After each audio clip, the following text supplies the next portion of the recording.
A shepherd is a person who tends and rears sheep. Nag-aalaga at nagpapalaki ng mga tupa. So yun yung ibig sabihin ng shepherd. Tagapag-alaga.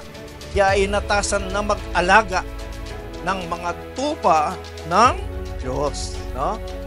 The shepherd sees the awesome responsibility to see those around them rise.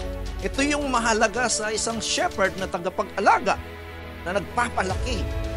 Nakikita ng mga pastol ang kahangahangang responsibilidad na makitang bumangon ang mga nakapaligid sa kanila.